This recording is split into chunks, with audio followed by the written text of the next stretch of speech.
hay un proceso que es gástrico que va a suceder dentro de la capacidad del estómago. Las proteínas tienen un tiempo de permanencia medio. Recuerden que decimos que los carbohidratos afectan el vaciamiento, ligan líquidos, retardan el vaciamiento. Las proteínas tienen un tiempo medio, horas, una hora y media, 2 horas y media, pero no es tiene un trabajo del intestino delgado y ese trabajo básicamente se basa en el páncreas exocrino, en la capacidad del páncreas de secretar una serie de simógenos, una serie de sustancias que van inactivas y que tienen que activar el intestino y aparece finalmente el borde semillo de la célula delgado, que es la que hace el trabajo no final.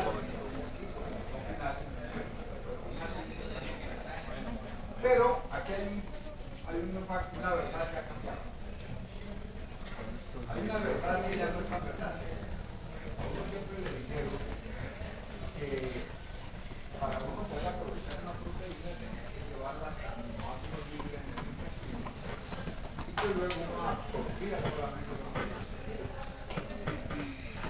Cuando ya se supo que absorbíamos los monosacáridos, llegaban al hígado y ya el hígado podemos convertir todos a glucosa, pero que en sangre solamente no había glucosa. ¿Sí? Aquí resulta que ahora se sabe que el intestino está en la capacidad de dejar pasar y el enterocito dejar pasar moléculas de 2 aminoácidos y de 3. Que no solamente nosotros absorbemos aminoácidos libres, sino que absorbemos dipéptidos y absorbemos tripéptidos en mayor cantidad que los aminoácidos. Antes se decía que era así, se fue. La verdad es eterna mientras dura con la muerte. Entonces, a partir de ahí, vamos a tener, ustedes que vamos a tener una membrana celular. Por lo tanto, vamos a tener aminoácidos de 3 tipos, de 3 aminoácidos. Unos aminoácidos positivos, unos aminoácidos negativos y unos aminoácidos neutros. Entonces, pues nosotros vamos a necesitar de transportadores específicos y esos transportadores son dependientes del sodio. O sea, son un transporte, un sistema de transporte. Y adicional, en condiciones normales, una persona sanitaria, una buena dieta y proteínas de origen animal, debe estar absorbiendo más del 90% de la carga de proteína. ¿Okay? Estos son como los elementos genéricos.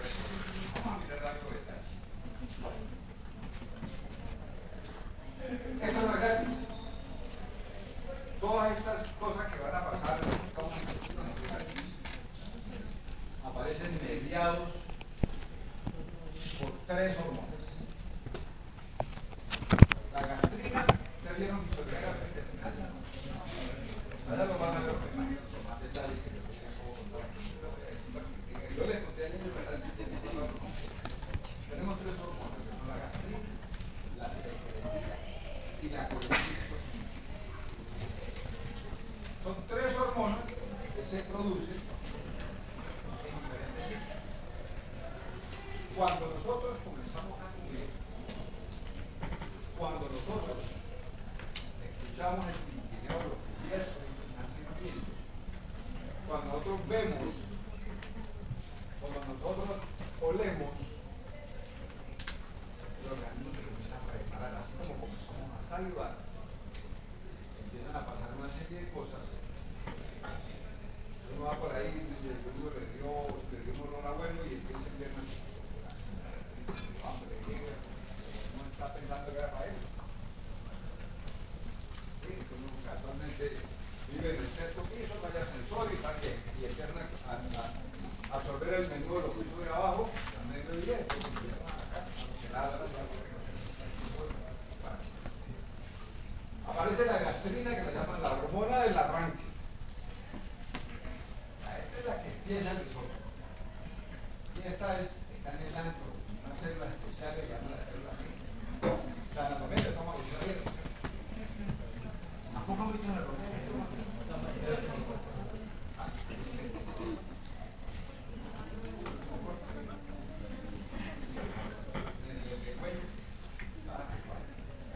sana, que el estómago tiene varias partes, el estómago, tiene una válvula, hay que identificarte, luego viene el cuerpo, el estómago tiene una cosa que se llama el ano. ¿Sí? Ahí entonces nosotros tenemos una célula que se encarga de producir. Y esta gastrina viene en la medida que el estómago comienza a distenderse y empiezan a ya caer algunos aminoácidos como la fenilalanina y el triptófano, que son aminoácidos esenciales. ¿Sí? Entonces, esta gastrina, miren ustedes a dónde llega, estimula las células parietales de la pared del estómago, llaman así, para que el ácido produzca.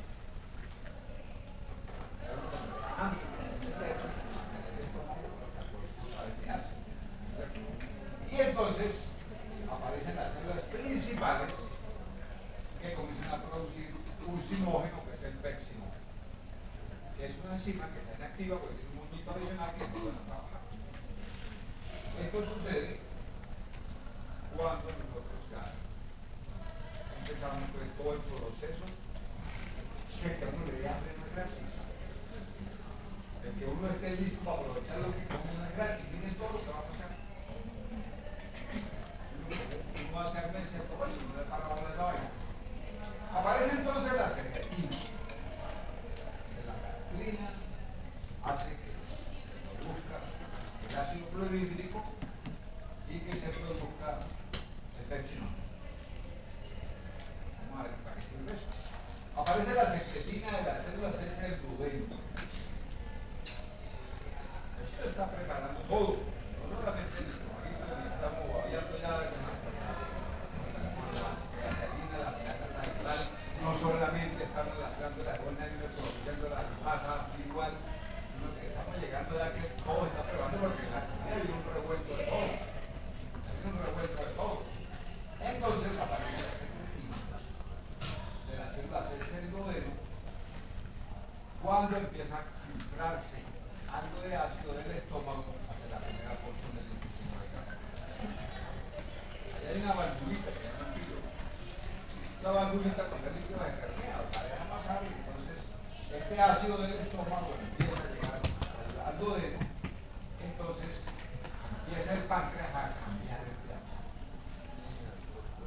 Y empieza, lo hace a través del microondas. ¿Qué va a suceder en la primera porción del duodeno?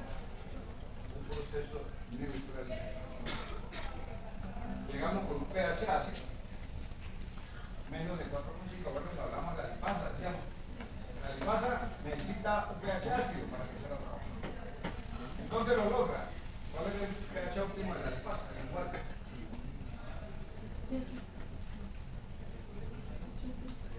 Más o menos entre 3 y 4. Entonces eso lo logran en el estómago con la comida. ¿Sí? Entonces nosotros ya, aquí tenemos, ya cuando salimos del estómago, pues va a salir el tubo gástrico, que es ácido, y necesitamos nosotros neutralizarlo y entonces aparece aquí la secretina proteína. Porque las enzimas pancreáticas tienen un pH óptimo de 1. Entonces, vamos a imaginar, van a funcionar, tenemos que neutralizar ese ácido. Entonces, el efecto de la secretina es neutralizar el ácido clorhídrico en el duodeno, porque las proteasas pancreáticas son inactivas y necesitan un pH alrededor de 8 para poder funcionar. Recuerden que estamos en el estómago con pH ácido y vamos a llegar al páncreas para que el intestino delgado de la segunda porción del duodeno, que es un pH. Esto lo hace con secretina a partir de las células del duodeno que producen un poquito de neutralización química. Y en este momento, cuando nosotros llegamos, este pH alcalino va a inhibir la secreción de gastrina para que el estómago de regalo va a regresar a su hidrógeno. ¿Vale? Que no olviden, el estómago se prepara con la gastrina, el intestino delgado se prepara con la secretina. ¿Qué aparece entonces? La colecitocinina. Se llaman la hormona de las enzimas. Esta la produce el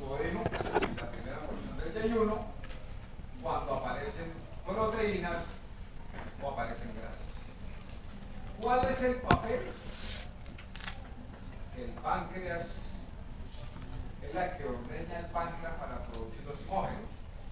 Todas las enzimas del páncreas están activas. O sea, el páncreas exocrino tiene unos asilos donde guarda las enzimas que están inactivas. ¿Ahora voy a hablar de la inflamación del páncreas? Voy a hablar de la inflamación del páncreas, ¿cómo se llama? Voy a hablar de la pancreatitis. Imagino que sí. Nunca voy a hablar de la pancreatitis, pero ahora la empresa. Entonces, normalmente lo que nosotros estamos teniendo es que cuando este proceso viene como una enzima que está inactiva, limógeno, prolactano, fertilidad, quimosinógeno, viene un pool de enzimas que son las que se encargan de la distribución final de la proteína. Pero todas están guardadas como simógenos. Ustedes saben que son simógenos. En este momento nosotros vamos a tener, ¿sí?, que la acción de esta colecitocinina es ordenar el páncreas para que los ácidos pancreáticos boten al intestino delgado, en la segunda porción del intestino delgado, el duodeno específicamente, estos simógenos. O sea, son las enzimas que van a encargarse de digerir las proteínas, pero que están inactivas, están en su puñito, pero no la dejan abajo. Cuando esto sucede, esta activación sucede antes de salir, ustedes se imaginarán qué pasa. Entonces, todas esas enzimas se activan, se tragan todo lo que puedan, y aparecen las pancreatitis agudas, que son una mortalidad de más del 70%, porque el organismo se digiere. Porque estas enzimas que deben estar amarraditas y estar protegidas, se sueltan enseguida. Bueno. Además, esta enzima, mientras ustedes controla y regula la contracción de la vesícula biliar, me va a retrasar el gaseamiento gástrico para que se demore y lo que me llega al intestino delgado ya vaya más licuado, más digerido, para poder hacer todo el trabajo de las enzimas. Entonces, esta sustancia que es la colecitocinina, una hormona, que lo que hace es retardar el crecimiento del estómago, contraer la vesícula biliar, contraer las células periferiales de los ácidos pancreáticos para preparar toda la mezcla de enzimas y pH condicionados para el proceso final de la digestión que se hace. Ahí ya acabamos con todo lo que yo voy a hacer. Está desarmando y así se va a poner. Bueno. Volvamos al estómago. ¿En dónde decíamos que comenzaba la digestión de la pirámide? ¿En dónde comienza la digestión de los carbohidratos? ¿Dónde? ¿Por qué? Porque hay una amilasa salival, las fosfatidina que estuvieron hasta 4 carbohidratos de los lineales, ¿cierto? Entonces, ahí ¿dónde comienza la digestión de los líquidos? Marca la boca. ¿Dónde comienza la digestión de los líquidos? ¿Dónde está el otro cuento? ¿Dónde comienza la digestión de los líquidos? No me acuerdo. ¿Dónde comienza la digestión de los líquidos? ¿Dónde comienza la digestión de los líquidos?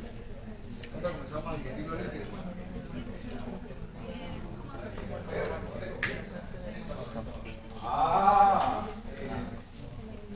Recuerden ustedes que las enzimas se encuentran en la parte distal de la lengua, en la igual, tiene dos pH ácido para activarse y poner el pH arriba. Calla el estómago, el pH del estómago dispara la actividad de la lipasa igual y pasa gástrica.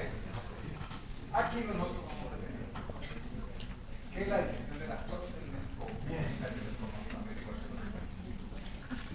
Y entonces nosotros tenemos que, ¿quién se encarga? El ácido proteínico. Nosotros tenemos unas celulitas, que son las células parietales, de la pared del estómago, que se encargan de reducir el pH gástrico. Lo que la función es reducir el pH gástrico de 1 a 2, lo que hace que nosotros comenzamos a desarmar la proteína. Acuérdense que la proteína tiene una estructura primaria, ferroviaria, una estructura secundaria, una estructura terciaria y una estructura rotaria.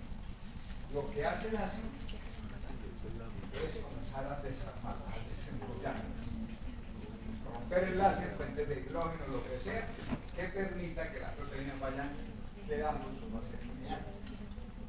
Y luego, entonces, lo que hace es que esos enlaces peptídicos se van a exponer que hace es desenrollarla, para que aparezcan las tijeras. Eso es peptidas, hasta romper la parte interna de la proteína y entonces aparece la pepsina. Decíamos que se liberaba como pepsinógeno, hay una hormona que ayuda a que eso suceda. Entonces aparecen aquí las células principales del estómago, ¿cierto? Pasan a pepsina, cuando está en medio ácido, se convierte en pepsina, y esta pepsina empieza a romper los enlaces entre los aminoácidos, preferencialmente donde hayan aminoácidos que tengan grupos funcionales aromáticos. Anillos, la fenilalanina, la tirosina, que es un derivado de la fenilalanina y el tresor. Tienen heterociclos en su estructura, sus aminoácidos. Entonces, donde hay esos aminoácidos, la pepsina comienza a romper. ¿Qué es lo que nosotros tenemos aquí en el estómago? No pueden pepsinas. Hay un aminoácido una cadena que tenía, pongan ustedes, 700 o 800 mil aminoácidos, que estaba bien enrolladita, se la comenzó a abrir con el ácido, y la fue trabajada con el ácido, le pongo la tijera en la pepsina y me la trae. Hasta ahí vamos. Eso puede demorar, la proteína da un término medio de vaciamiento del estómago, entre los carbohidratos que aceleran y los nutrientes. La proteína más o menos 2 horas y media, permanece en este rol de estar mezclando y tratando de llevar las proteínas estructuralmente grandes a unos polipéptidos, a unas cadenas de aminoácidos tratando de mezclarlas.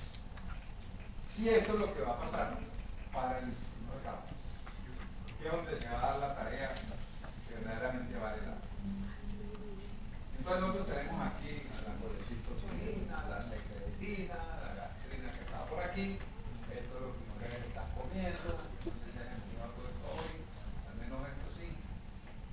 Entonces, normalmente nosotros vamos a tener aquí que las células paquetales producen el ácido. El ácido ayuda a que el pepsinógeno y lo producen las células principales se conviertan pues, en el proceso. Entonces, yo voy a tener acá medio ácido. Entonces, las proteínas van a comenzar a fragmentarse en pedazos de hierro. Eso está pasando en el estómago.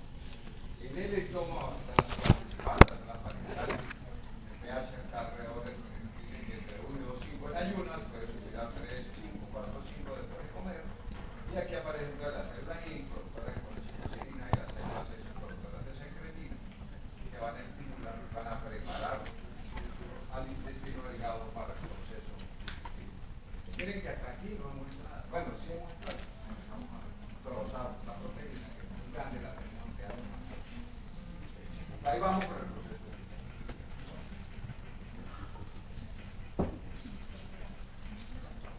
La digestión ocurre en el intestino delgado.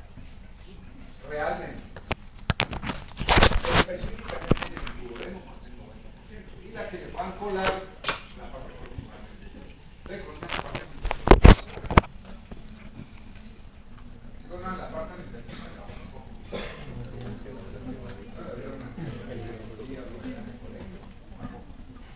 Ya no es eso.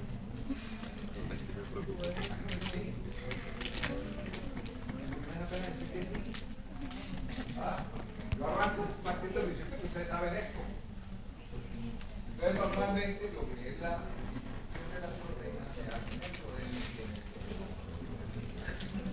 ¿Cuál es la parte terminal del intestino delgado? ¿Cómo se llama la parte terminal del intestino delgado?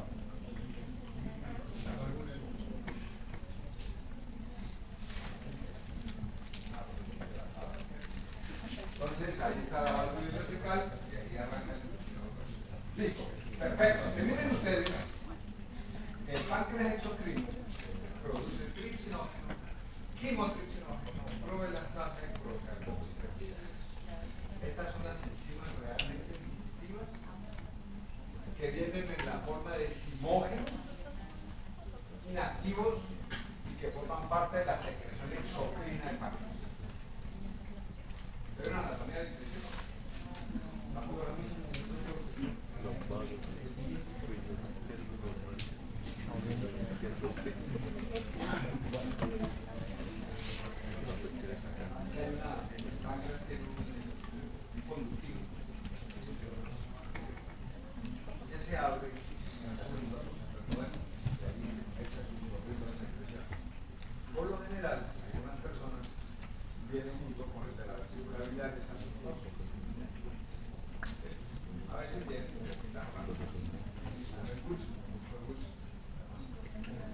normalmente entonces nosotros vamos a tener que por ahí llegan la secreción de exocrina del páncreas. Cuando normalmente nosotros tenemos ahí, en el borde del cepillo, hay una enzima que se llama la enteroperfidasa. Está en el borde del cepillo.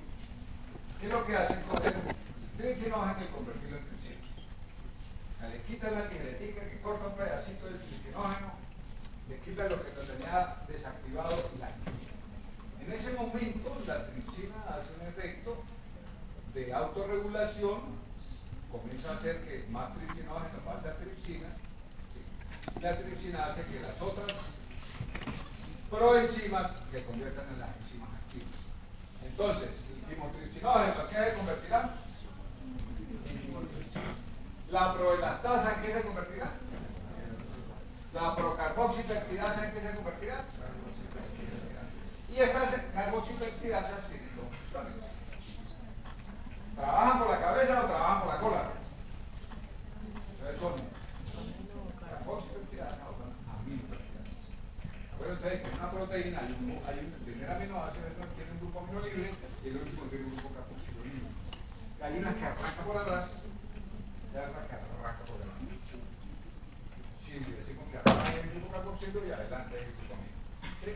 Entonces, lo que va a pasar aquí es que hay un mecanismo de cascada y entonces aparecen las endopeptidasas, que son las tripsinas, la timotripsina y la elastasa, que rompen enlaces internos, y están las carboxipeptidasas, que son las que van cortando los extremos.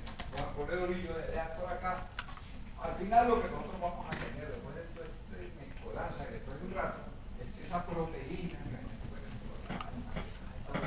que ya en el estómago la abrimos, que partimos en pedazos más pequeños, aquí la vamos a recuperar. Aquí la vamos a desarmar. Profe, disculpe una pregunta, ¿será que puede por favor repetir el nombre de las exopeptidasas?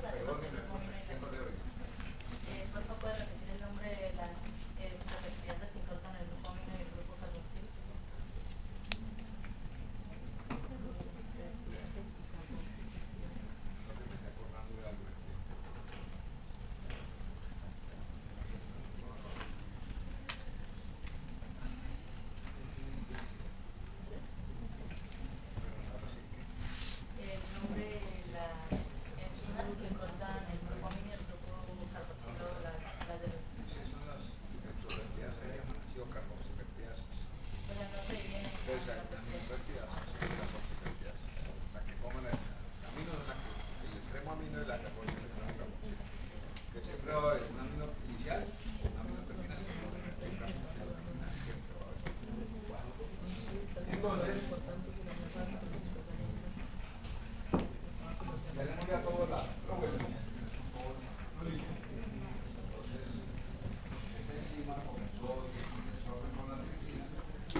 Péptidos, cuando son dos aminoácidos que permanecen pegados, y tripéptidos, cuando son tres aminoácidos que permanecen.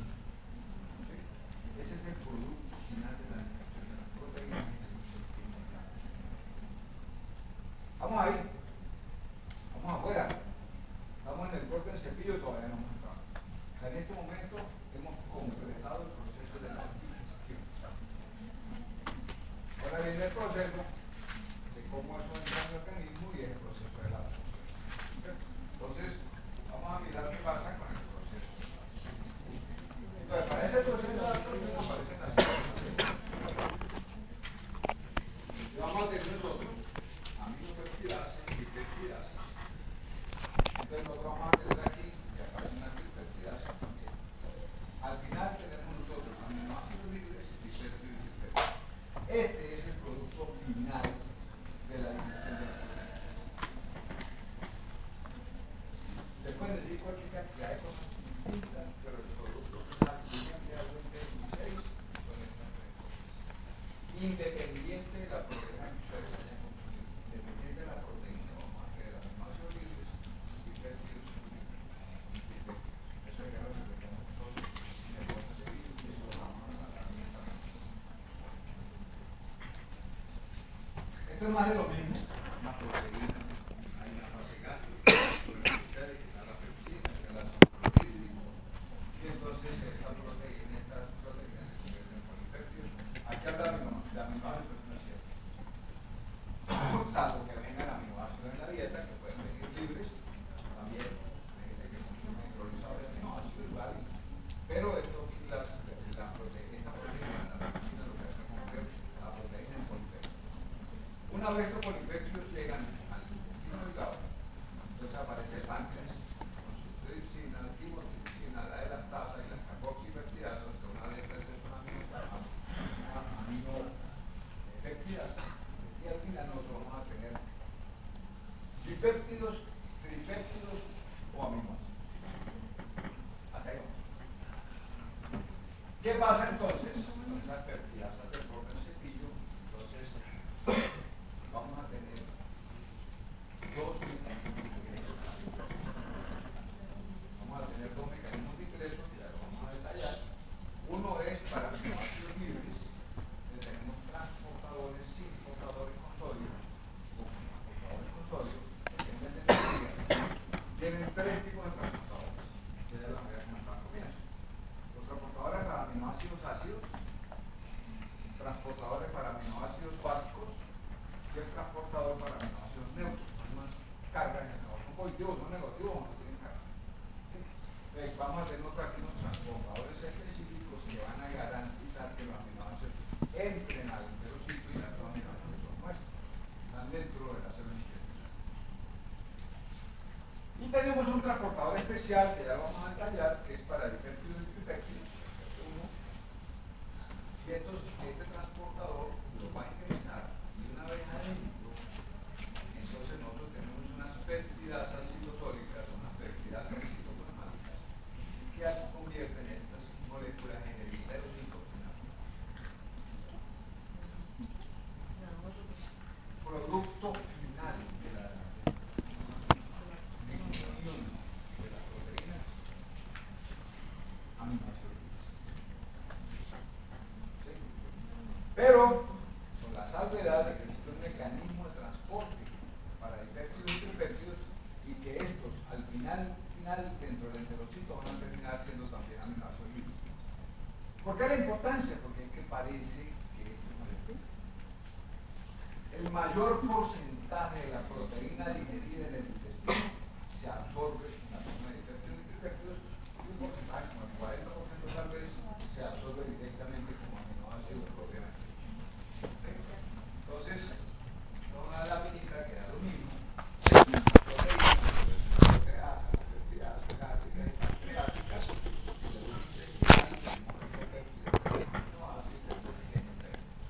tenemos peptidasas de membrana, tenemos aminoácidos libres, ¿sí? Y tenemos nosotros aquí peptidos que van a entrar. Miren ustedes que esto no es cierto. Esto que está aquí, lo traigo porque vean ustedes toda la parrilla que aparece en los libros. Lo que está demostrado es que esto no es cierto. O sea, nosotros nunca pasamos pérdidas directamente del intestino a la sangre. ¿Qué creen ustedes? Dejen una miradita. Si un pedacito de proteína que viene de la dieta llega a la sangre, ¿qué es lo primero que desencadenamos?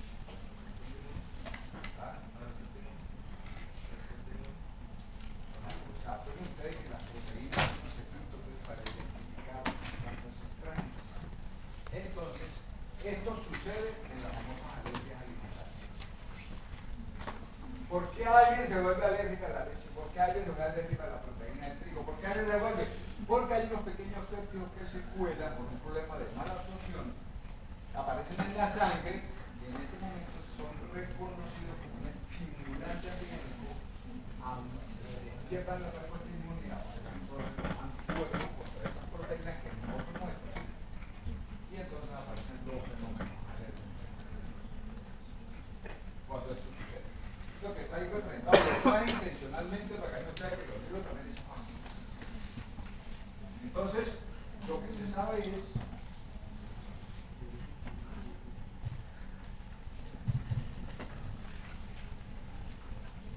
independiente de lo que nosotros comamos proteína, todo el enterocito termina siendo normal.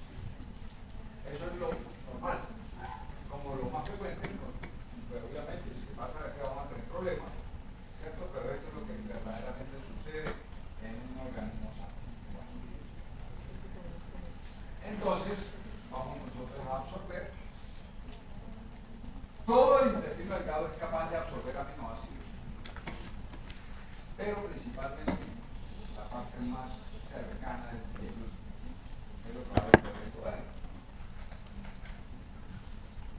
¿Qué hacemos nosotros para entrar y absorberlo? Entonces vamos a tener un transporte activo de sodio que tiene energía, y van a existir transportadores que ya les mencioné, neutros básicos para la aminoácidos, para inflamar la fosfato, entonces aquí hay un tema.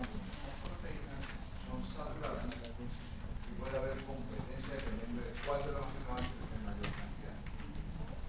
Yo les decía, la proteína es el modelo de comparación, porque tiene todos los aminoácidos esenciales justo, que garantiza que la absorción prácticamente sea el 100%.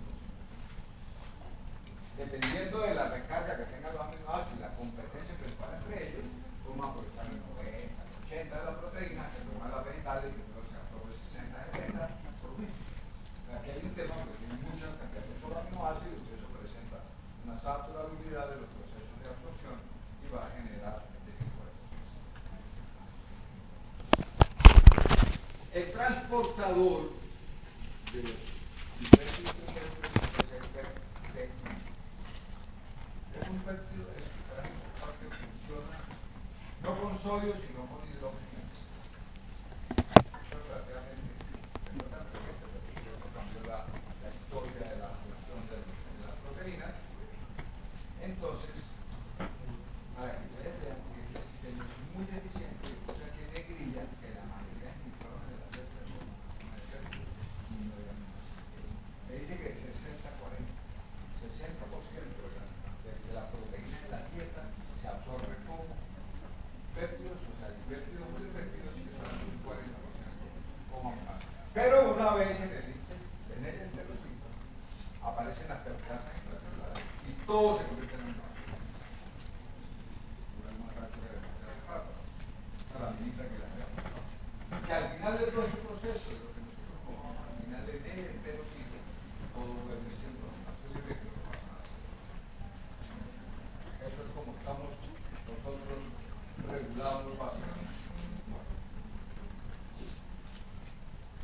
¿Alguna pregunta de la decisión? De la absorción. Recuerden que apenas estamos aquí. Tenemos que llegar aquí. ¿Cierto? Nosotros estamos en el intestino, todavía no hemos llegado a la sangre. Todavía no hemos llegado nosotros a poder aprovechar lo que nos han dicho. Pero lo llevo despacito. Por ahora. ¿Para dónde van los aminoácidos? A la célula. ¿Por qué mecanismo? Porque son facilitadas a favor de la vida.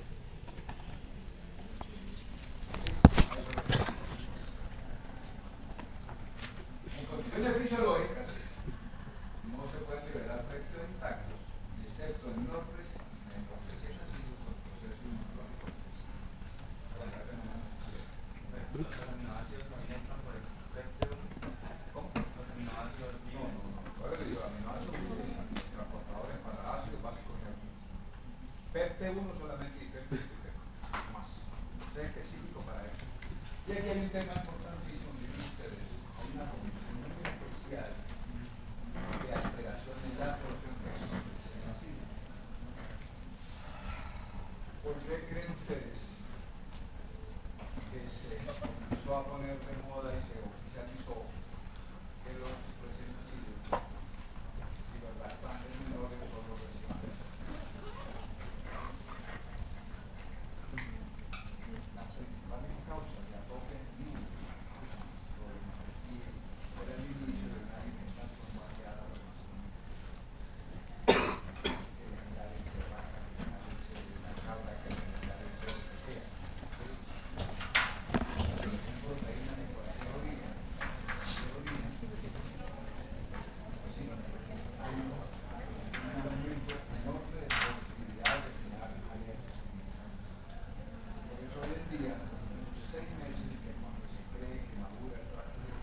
la inmadurez de los sistemas de absorción y de digestión permitía que se colaran pequeñas cantidades de pedacitos de aminoácidos, o sea, pedacitos de proteína, y eso pues nubla el sistema inmune y comienza a generar alergia contra los alimentos.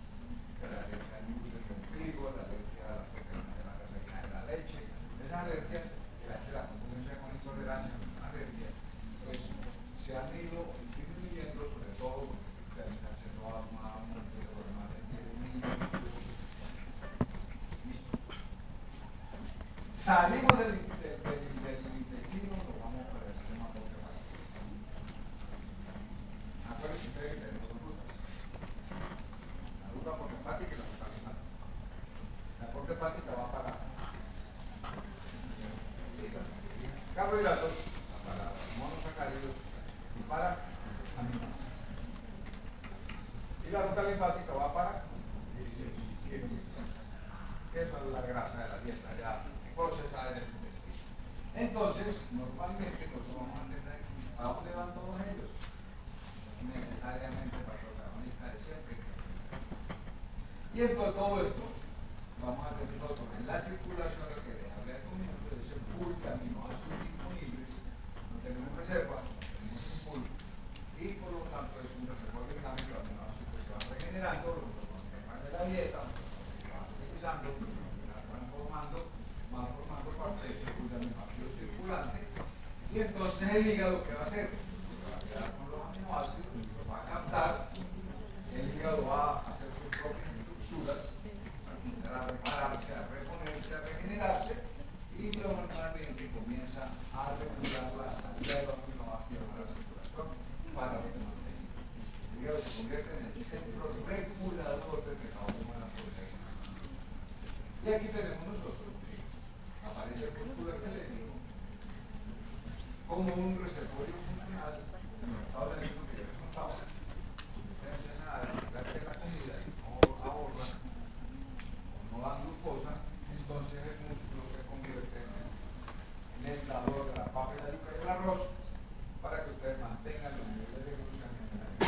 Por eso el ayuno largo hace una sarcofagia, o sea, se comienza a comer muscular como fuente de energía para mantenerse en el nivel de la glucosa. Entonces, que los ayunos largos no son convenientes, ¿cierto? Porque lo que hacemos es que estamos sacrificando estructura celular para mantener el nivel de glucosa estable. Bueno.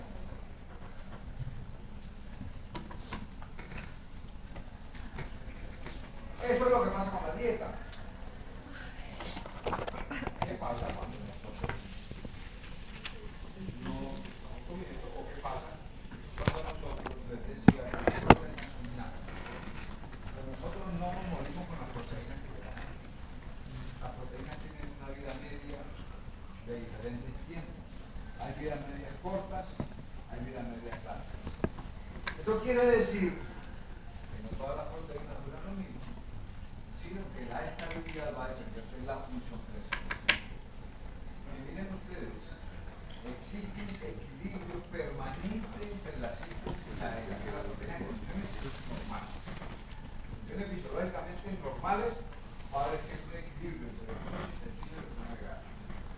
Y esto quiere decir que una persona de 70 kilos que sea sana, más o menos, está regenerando de 300 a 400 gramos de proteína al día, aunque solo coma 100. O sea, en promedio una persona está regenerando en promedio 300 a 400 gramos de proteína diaria. Entonces aquí viene el lío de que si solo come 100, usted tiene que estar buscando el resto a partir de los aminoácidos que reciclan. Un reciclaje eficiente, buenísimo de aminoácidos de todos los tipos, siempre y cuando necesitan fuentes antibióticos para que los tejidos no tengan que utilizar las proteínas. Entonces, a partir de ahí, vamos a tener nosotros, por ejemplo, la proteína reguladora, las enzimas, desde la conocen ustedes, que la reguladora de la síntesis de colesterol, una proteína que esté mal plegada, o que se haya hecho mal. Entonces, esto hace que el organismo pueda responder de manera rápida a un cambio metabólico. Y ustedes que todas las reguladoras y las enzimas duran poco. uno aparece después de comer o aparece en el interfacio entre los alimentos, hacen su tarea y no van a hacer con ella, porque esas malas.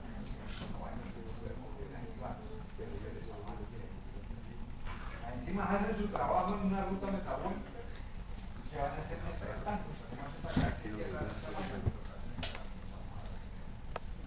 Vamos a coger, hacer su tarea, comer, vamos a marcar, vamos a desaparecer, vamos a permanentemente. Y en este caso las estructurales como el colágeno o las proteínas como la albúmina dura más de 6 días. Esta molécula de albúmina secreta la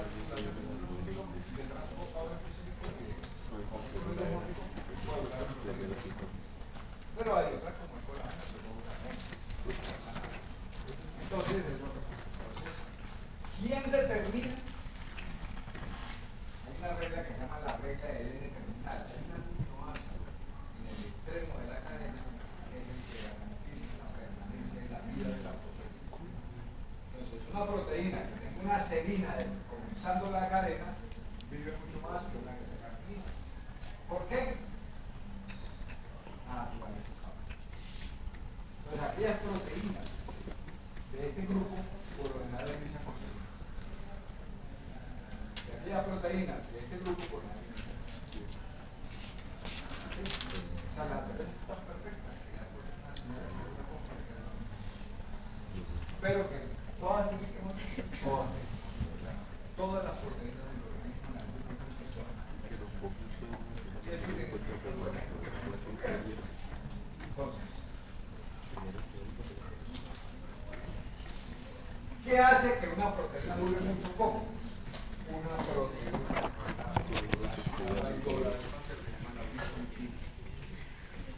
Esta ubiquitina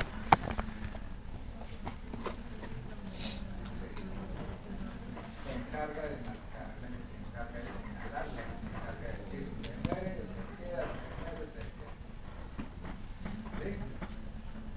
es pequeña, genéticamente está altamente conservada evolutivamente y se le llama el beso a la muerte.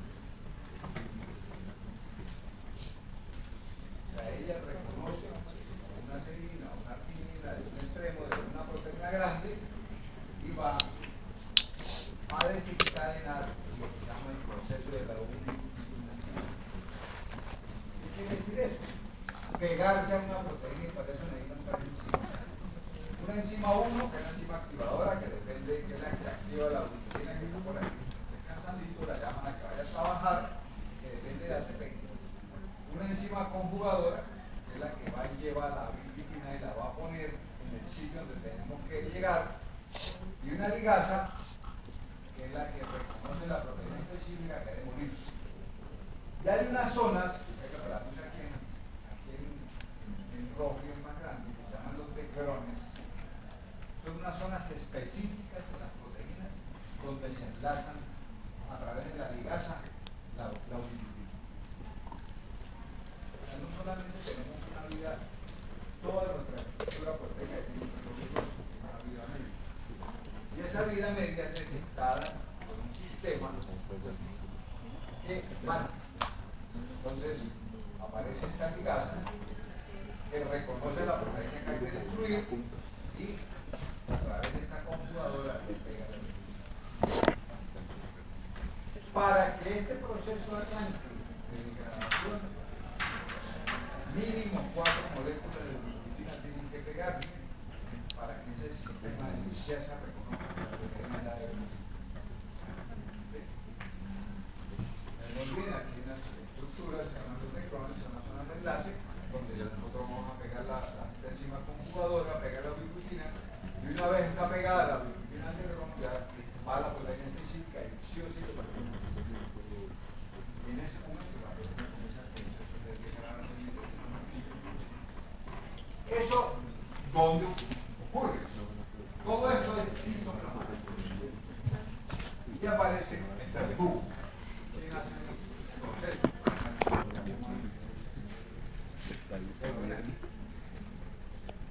Esta proteína, este ganchito rosado, esta cintura rosada, está poliubiquitina.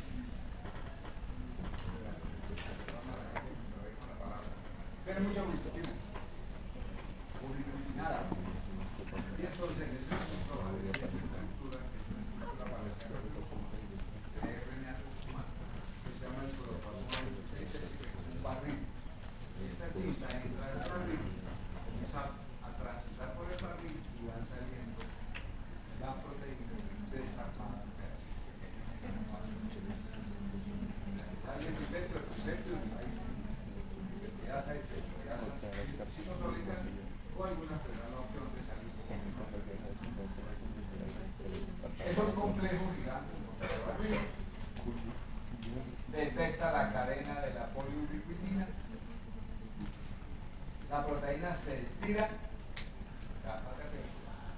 y comienzan a quitarse de las ubiquitinas para reutilizarse. Y una vez la proteína entra en ese barril, hay proteasas que los cortan en péptidos cortos, que luego son hidrolizados por proteasas sólidas. Final del proceso. Aminoácidos libres en el citoplasma. ¿Qué hacemos con esos aminoácidos libres? Pues vamos a ver esenciales, no esenciales, ácidos básicos. Estos aminoácidos se reutilizan en esos 300 a 400 gramos al día. Todos estos aminoácidos los vamos a reutilizar una vez la proteína esté marcada con esa señal que implica que va a morir. Aquí está el proceso completo. Usted tiene una proteína pegada, una proteína que tiene una energía, se pega a de parecer y por esta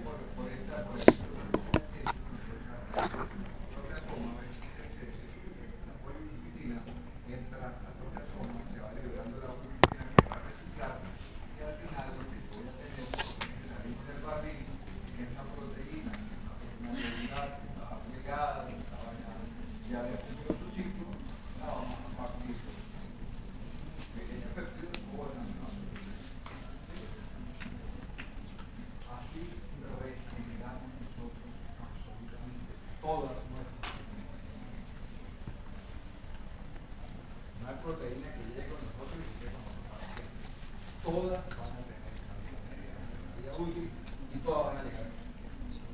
Y al final, los péptidos se van a correr por peptidasas intestinales, los vamos a desarmar y voy a tener ese famoso pool de aminoácidos en la sangre que hay que meter. Si hay un mecanismo de reciclaje eficiente, es el mecanismo de reciclaje. Vamos a utilizar entonces para que sigamos trabajando esto.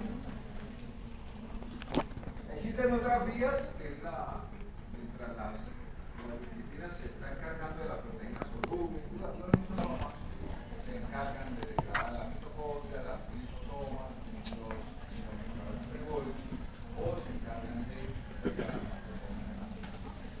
O sea, todas, absolutamente todas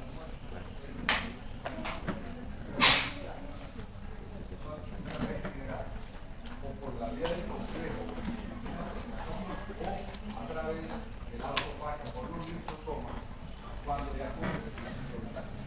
Todo esto tiene una vida útil, una vida útil y esto es lo que pasa en dermatología, que dicen que hay una sangre. Han escuchado algo que dicen que se forman las proteínas, los virus intracelulares dentro de las neuronas, que son proteínas que no fueron eliminadas y forman lo que se llama como beta-amiloides. Ese beta-amiloide nos interfiere con todos los procesos normales de transmisión de la placenta sináptica y hace que aparezca entonces la enfermedad de Alzheimer con una demencia irreversible ahora. O en el caso del Parkinson, cuando el error en los procesos de eliminación de estos procesos comienza a convertirse en los cuerpos de que se va a aparecer en la histología de las neuronas del paciente. Miren ustedes que un error en el proceso de limpieza que comienza a dejar mugre por ahí, que no se degrada completamente, que no se reutiliza, que la enfermedad degenerativa se aparece con el tiempo, acumulativa, no es el caso de la Alzheimer de Parkinson.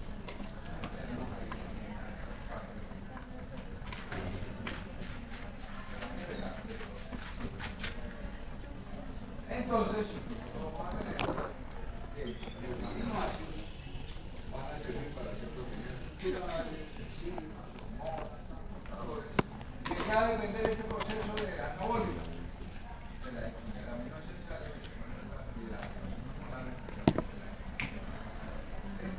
Básicamente, esto es el equilibrio de los aminoácidos, que poner las funciones de la proteína, pueden hacer todo lo que se puede hacer membrana, en fin, y el preparo de la disponibilidad.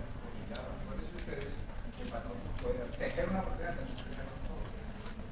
Si no están todos en la cantidad adecuada y suficiente, pues obviamente no podemos dejarlo de y las como están o puede haber muchas veces que por un error metamos un aminoácido ácido o por otro aminoácido ácido. Y estas mutaciones pueden ser silenciosas, pueden ser favorables, entonces lo ganamos una ventaja metabólica, o pueden ser desfavorables, nada. O proceso de modificación de la ley de bueno.